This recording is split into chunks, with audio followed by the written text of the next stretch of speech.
DebX, amplifying voices, accelerating change. Please help me welcome to the stage, Garrett Davis.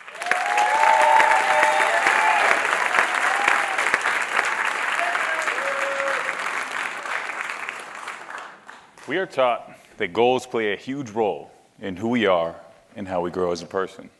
Coming into my adult years, I set some pretty hefty goals for myself. $1.2 million NBA contract, Nike sneaker deals, press conferences with the Lakers, Frosted Flake commercials, and a new red Pontiac GTO. I'm a simple man. I knew that achievements are what make you, and I was ready to show the world what I was going to become. Boy, did my ego have a hold of me then. I had this beautiful vision of my future, but I could have never imagined the damage I was going to cause myself along the way in trying to achieve these goals. Despite the fact that I hadn't played basketball competitively in a couple years, I saw this as a skill that could be my ticket to become someone worthy. So I told my friends and family, in 2 years, I'd be a pro player. They laughed and thought I was crazy. But on January 21st, 2013, 2 years from that bold statement, I showed them. I got signed with an agent, and that's that first major step to becoming a pro. I could see my future around the corner, and I worked even harder to obtain it. I worked out 3 times a day between shooting drills, lifting weights, and running full games. It was exhausting, and the workouts took a toll on me. But I wasn't going to fail. I spent countless dollars on exposure camps to get the look I needed. I even traveled across the country just to get the look to prove that I was worthy of this path. Whatever it took, I was going to make it happen. I was going to become someone. But this intensity to reach my goal had an impact. I had pushed myself so hard that within the first 3 months, I broke my foot. And then 4 months later, I broke it again. The bone completely snapped in my 5th metatarsal, and they had to put a screw back in the bone just to stabilize it. Then, 4 months later, just as I'm starting to get my legs back, I broke my thumb. I started recreationally using Vicodin and all the pain meds they had given me to cope with all my injuries. I remember countless days of drinking to avoid my reality, but the writing was on the wall.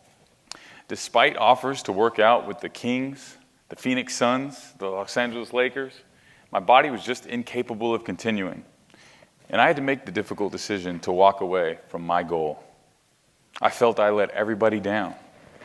But the truth was, the only person I let down was myself. And I was devastated. You see, the NBA player Garrett had become my identity. And without that identity, I didn't feel I'd be able to get the resources needed to accomplish those things that were important to me, like inspiring others to their own greatness. The goal of becoming a big-name athlete was only a means to an end. But I had gotten so consumed with hitting my goal that I'd forgotten why I set that goal to begin with.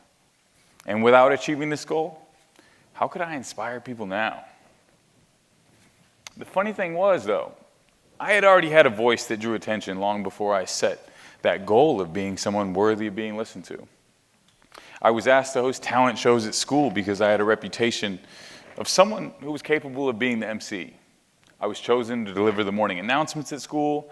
I was in plays and delivered poetry in front of strangers, always gaining accolades by the audience. Come to think of it, I had already been using my voice. And this is when I started to realize I didn't need to achieve a specific goal that made me someone in order to make the difference that I wanted to make. You may have heard the saying, you have to let go of the person you are in order to become the person you want to be. But what if life doesn't have to be that way? What if just being you is enough? What if the person you are today is worthy?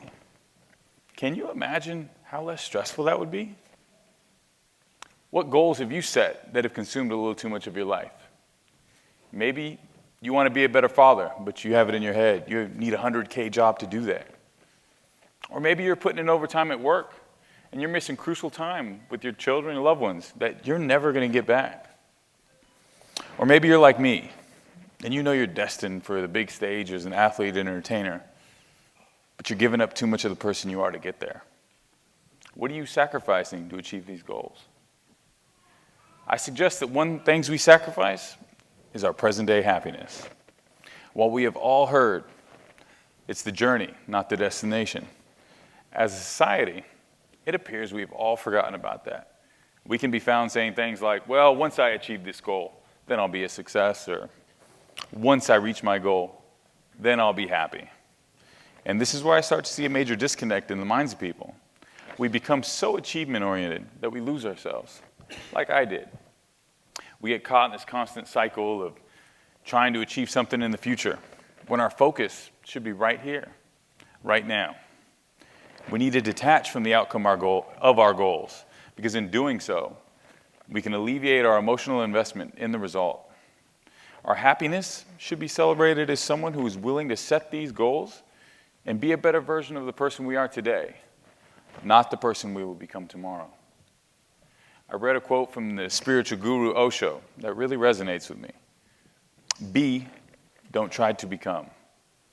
Now listen when I say this. I'm not saying don't set goals at all. And I don't think Osho is either. I just think that setting goals is a slippery slope. Goals can be like climbing Mount Everest. You will spend a tremendous amount of time and money preparing to reach the peak. But when you get there, you can only spend 15 minutes at the top, or you die.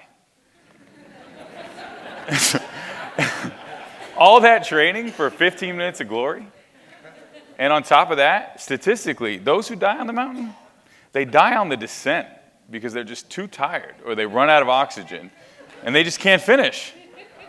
You die after you've achieved it. There's nothing wrong with the goal of Mount Everest. I'd like to see the view on the top of that mountain as well. This is just an illustration of what our goals are doing to us. We use up all of our resources for 15 minutes of glory. It becomes a never-ending game of one destination to get to, then another goal to achieve, then another moment to be at. And the cycle just keeps repeating itself. So what's the solution? Set your goals, but immediately let go of the outcome. Shift your focus from the future to the present. Don't worry about the end or how you're going to get there, because by setting the goal, you're already reaching for a higher level. And isn't growth the point of the goal in the first place? Then get to work, but enjoy the ride. Achieving won't make you who you are. Being is what makes you who you are. You are already it. So just relax in the truth of that. And for me, who am I today? I'm a man who's, by society's terms, is a failure. I set goals and didn't reach some of them, including my heftiest one of being an NBA player.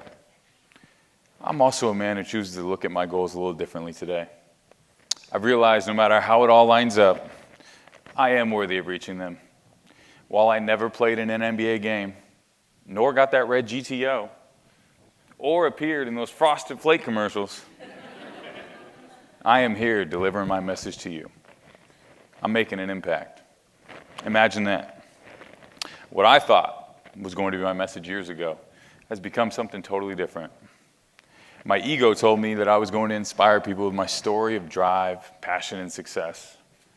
But the truth of my story has been how failure to reach my goals has shown me I've always been worthy to be the things that I wanted to achieve. I was always it. Thank you.